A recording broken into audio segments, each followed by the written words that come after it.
3 दिसंबर 1984 को भोपाल की union carbide company से हुई गैस लीक की वजह से हजारों लोगों ने अपनी जान गंवाई थी। इसे लेकर उन दिनों इंडिया में काफी हल्ला भी हुआ था और इसी दौरान इंडिया का एक चेहरा हर रोज न्यूज़पेपर और न्यूज़ चैनल की सुर्खियों में बना हुआ था।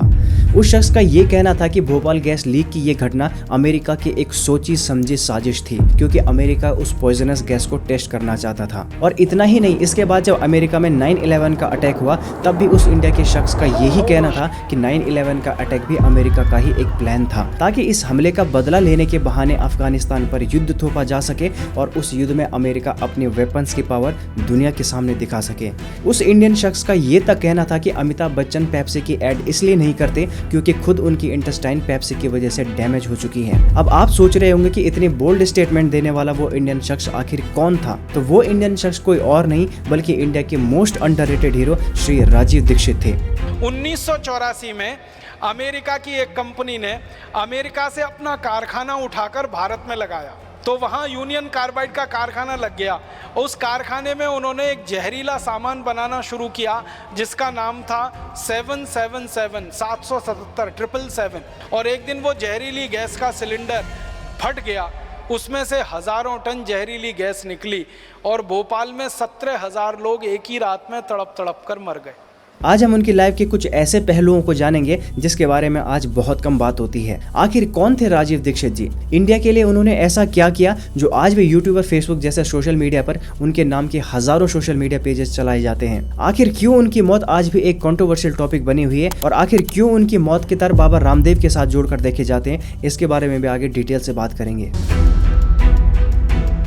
8 नवंबर 2016 ये वही दिन था जिस दिन भारत में 500 और 1000 के नोट बैन किए गए थे, यानी कि डिमोनेटाइजेशन किया गया था। उन दिनों पूरे देश भर में डिमोनेटाइजेशन के साथ साथ राजीव दीक्षित जी का नाम भी काफी चर्चा में चल रहा था, क्योंकि 2016 में नोटबंदी के कई सालों पहले राजीव दीक्षित जी ने अपने एक कार्यक्रम में सरकार को करप्शन रोकने के लिए और ब्लैक मनी वापस देश में लाने के लिए नोटबंदी करने की सलाह दी थी। और यहीं से राजीव दीक्षित जी का नाम उनकी डेथ के बाद पहली बार काफी चर्चा में आया था। 30 नवंबर 1967 को यूपी के अलीगढ़ में पैदा हुए राजीव दीक्षित जी ने इलाहाबाद यानी कि आज के प्रयागराज से बीटेक की पढ़ाई की, जिसके बाद उन्होंने आईआईटी कानपुर से एमटेक की पढ़ाई भी की थी। लेकिन उनकी इस एमटेक की डिग्री के बारे में आज भी काफी सारे विवाद चलते हैं। कोई कहता है कि उन्होंने डिग्री ली थी तो कोई कहता है कि वो आज तक आईआईटी गए ही नहीं है। ऐसा भी कहा जाता है कि राजीव दीक्षित जी को उनकी पढ़ाई के बाद जर्मनी की मैक्स प्लैंक इंस्टीट्यूट से भी ऑफर आया था, लेकिन राजीव दीक्षित जी ने राष्ट्र प्रेम के चलते वो ऑफर ठुकरा दी और भारत में ही आयुर्वेदा और योगा में एक्सपर्ट बनकर लोगों को उनके फायदे बताने लगे।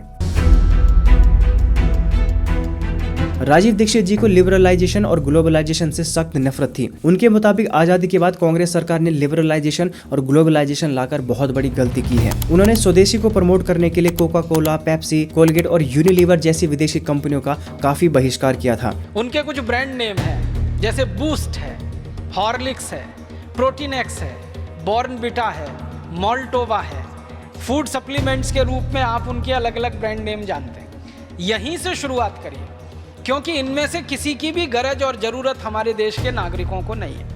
और इसी स्वदेशी आंदोलन की वजह से बड़ी बड़ी विदेशी कंपनियों को काफी नुकसान हो रहा था और राजीव दीक्षित जी के दुश्मन भी बढ़ते जा रहे थे। उन्होंने लोगों को ये भी बताया कि कैसे एलोपैथी की विदेशी कंपनीज भारत में आकर यहाँ के रिसोर्सेज का इस्तेमाल करके हमें ही महंगी महंगी दवाइयाँ बेचती हैं। खास बात यह है कि राजीव दीक्षित जी ने अपने पूरे जीवन काल में आयुर्वेद का ही प्रचार किया और एलोपैथी का हमेशा विरोध किया। ऐसा बताया जाता है कि जिस दिन उनकी मृत्यु हुई थी उस दिन भी बाबा रामदेव ने उन्हें एलोपैथी की दवाई खाने के लिए कहा था, लेकिन ऐसी सीरियस सिचुएशन में जहाँ वो जिंदगी और मौत के बीच झूल रहे थे वहां पर भी उन्होंने एलोपैथी दवाई लेने से इनकार कर दिया था। इंडियन एजुकेशन सिस्टम के बारे में राजीव दीक्षित कहते थे कि इंडिया में आज भी सबसे घटिया एजुकेशन सिस्टम है, जो कि अंग्रेजों के जमाने के लॉर्ड मैकॉले ने दिया था और वही सिस्टम आज भी चलता चला आ रहा है। वो इस बात का पुरजोर समर्थन करते थे कि भारत में गुरुकुल व्यवस्था के हिसाब से पढ़ाई होनी चाहिए, जहां बच्चों को अपनी मातृभाषा में पढ़ाया जाना चाहिए और संस्कार के साथ साथ टेक्नोलॉजी का ज्ञान भी दिया जाना चाहिए और ये पढ़ाई प्रैक्टिकल होनी चाहिए, रट्टा मार नहीं। वैसे इंडियन एजुकेशन सिस्टम पर भी मैंने एक अच्छी वीडियो बनाई है जिसका लिंक मैं ऊपर आई बटन में दे दूंगा, आप वहां पर क्लिक करके उसको देख सकते हैं। तो वापस आते हैं अपने टॉपिक पर, जहां पर हम बात कर रहे थे कि इंडियन एजुकेशन सिस्टम पर राजीव दीक्षित जी का क्या व्यू था। तो काफी सारी चीजें ऐसी भी हैं जो हो सकता है कि आज की डेट के हिसाब से उतने रिलेवेंट ना हो। जैसे कि फॉर एग्जांपल वो कहते थे कि देश में जीरो टैक्स सिस्टम होना चाहिए, लेकिन आज के भारत के हिसाब से और आज के जमाने के हिसाब से मुझे लगता है शायद ये आइडिया उतना रिलेवेंट नहीं था।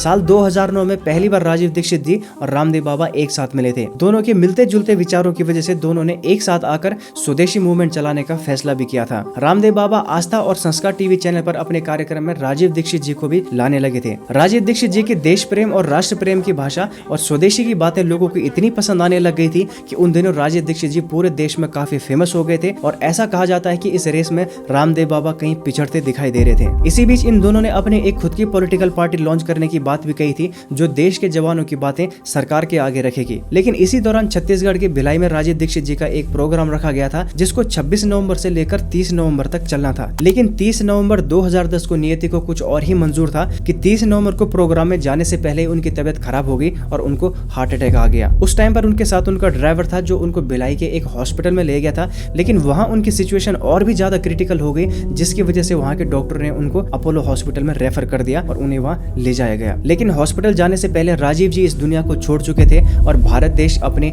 महान हीरो को खो चुका था।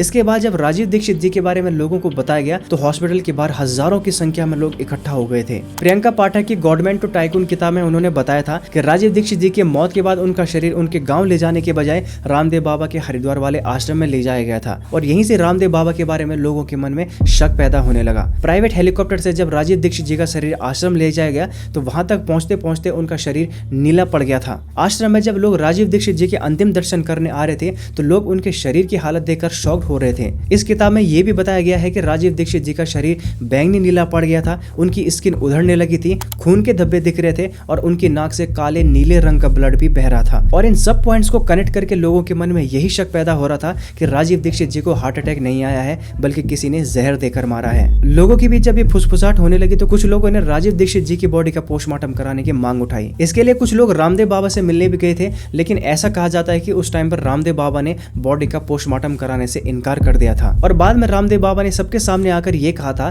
कि हिंदू धर्म में शरीर के साथ छेड़छाड़ करना पाप है और इसीलिए राजीव दीक्षित जी को मुक्ति देने के लिए हम उनकी बॉडी का पोस्टमार्टम नहीं करेंगे। और ऐसा भी कहा जाता है कि राजीव दीक्षित जी का अंतिम संस्कार तय समय से पहले ही करा दिया गया था। लोगों का ये मानना था कि अगर रामदेव बाबा के इसमें कोई हाथ नहीं है तो फिर वो बॉडी का पोस्टमार्टम करने के इतने खिलाफ क्यों थे। अगर उनको राजीव दीक्षित जी की इतनी ही चिंता थी तो उनके मन में राजीव दीक्षित जी की बॉडी को देखकर यह सवाल क्यों नहीं आया कि उनकी बॉडी के साथ कुछ गलत किया गया है। राजीव दीक्षित जी की बॉडी का पोस्टमार्टम नहीं करवाने की वजह से उनकी मौत आज भी कंट्रोवर्शियल टॉपिक बनी हुई है, जिसके बारे में आज भी कोई नहीं जानता कि आखिर उनके साथ हुआ क्या था। भारत के most underrated hero mister Rajiv Dixit ji की रहस्यमयी मौत के बारे में आज भी लोगों के मन में कई प्रश्न हैं, जिनके जवाब देना बहुत मुश्किल है। लेकिन आपको क्या लगता है कि क्या हुआ होगा राजीव दीक्षित जी के साथ? कमेंट में लिखकर जरूर बताना। बाकी आज की वीडियो में बस इतना ही। वीडियो अच्छी लगी होगी तो लाइक जरूर करना और ऐसी वीडियो देखने के लिए चैनल को सब्सक्राइब जरूर करना। मैं मिलता हूं आपको एक ऐसी इन्फॉर्मेटिव वीडियो के साथ, तब तक के लिए जय हिंद, वंदे मातरम।